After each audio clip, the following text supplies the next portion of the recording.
Good morning, my fellow yogic travelers.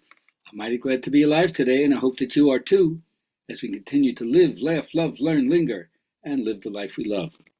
Oh, it's Thursday, so my little story days. There was a time when human beings were divine, but they so abused their divinity that Brahma, the creator god, the chief god, decided to take it away from them and hide it where it could never be found. So he got all the gods and goddesses together and said, listen, human beings have abused their divinity. I'm taking it away from them. Where shall we hide it so they can't find it? Oh, let's bury it in the earth, one of them said. Says, no, they're going to know how to dig down deep into the earth. They'll find it there. Somebody said, well, how we put it at the bottom of the ocean? Said, no, you don't understand. Human beings, they're going to make submarines, bath escapes. They're going to get to the bottom of the ocean, no good. Somebody else said, how about on the highest mountain? He says, these are human beings we're talking about. They're going to scale Everest and everything. No, that's not good. Somebody said, how about put it in outer space? He says, you guys are no help whatsoever. They're going to create spaceships, go to the moon, send things out there. Forget that. I'm going to reflect on it myself. So Brahma went into deep meditation. Then when he came out, I said, I got it. We'll hide it inside themselves. They'll never look there. And all the gods and goddesses agreed that this was the perfect place. And the deed was done. And since that time, human beings have been going up and down the earth, under the sea, to the top of the mountains, into outer space, digging, diving, climbing, exploring, searching for something that's already inside themselves. Oh, so that's a long way of saying the answers lie within, and we'll go from there. All right, so journaling question for today, and the next few days is all about our aging process. Where do you see yourself 5 to 10 years from now?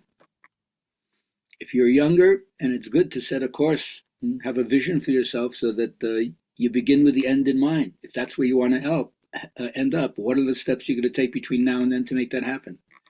Almost like making your obituary. If you would write your own obit, what would it say? And is that already true? And if it's already true, then you can just cruise. But if it's not true, what would you have to do between now and then to make that happen? Nonetheless, where do you see yourself 5 to 10 years from now? Give me a shout out on that. I'll reply back to you and we can have our talk.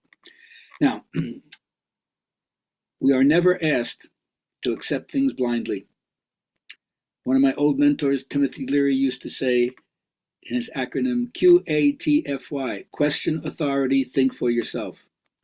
Whether it's the rabbinic pilpul, where you and your teacher discuss the finer points of the law, or whether it's you and your yoga teacher delving deeper and deeper into the philosophy as it's expressed concretely through the postures, you got a question, don't accept, find out for yourself. Direct experience is what it's all about. Now, I can never underestimate the importance of relaxing. Shavasana, the pose of the corpse, where you're dead to the world, you regenerate yourself, and it gets you back to the relaxation response, 15 to 20 minutes, quiet environment, relaxed body, mental focus, passive attitude. It's equivalent to non-attachment. You let everything go, beyond all dualism. There's no sides to take, not straddling the fence anymore. But detachment is not renunciation. You're involved, but non-attached. So don't think that when you get detached, you're no longer playing the game and there's no oomph left to life. That's not true. So can you say, I allow the well-being that's natural to me? Because many people cannot accustom themselves to the feeling of inner comfort. There's too much stress in the world. They pay so much attention to that. They don't realize you're not good to help out if you're stressed. Can you chill yourself out? Yeah. And then, what path do you choose? I like to think that I conduct myself in a manner that's worthy of imitation. Or anyone who's your model, when their qualities of personality or behavior strike you and resonate with you, there's a model that's worthy of imitation.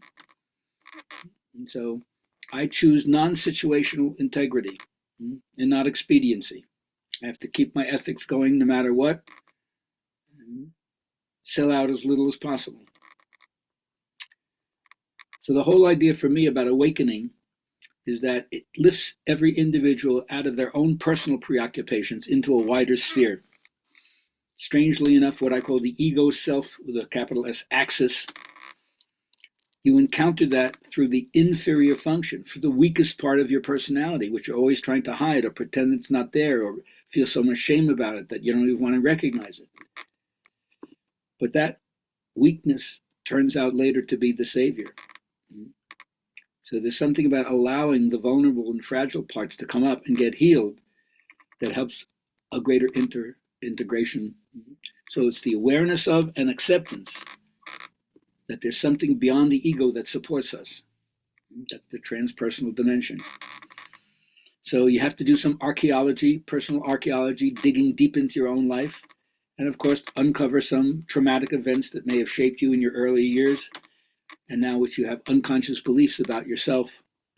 That was the way you needed to create and protect yourself in order to survive.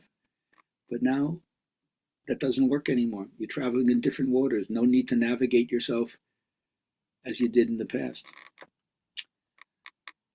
But you got to mentally claim what you want. Otherwise, you may sit and wait forever. Don't wait for something to turn up. Don't be content to let things drift along, just hoping for the best. You may have to wait forever. So don't put up with inharmonious conditions. If it's not up to your liking, rise in consciousness to what your heart's content says. And always remember, you don't have to claim in detail. Just outline. Positively claim health, harmony, and your true place, and the law of attraction will orchestrate everything from there. I hope you have a wonderful day. I look forward to hearing from you. Thank you so much for supporting what I'm doing.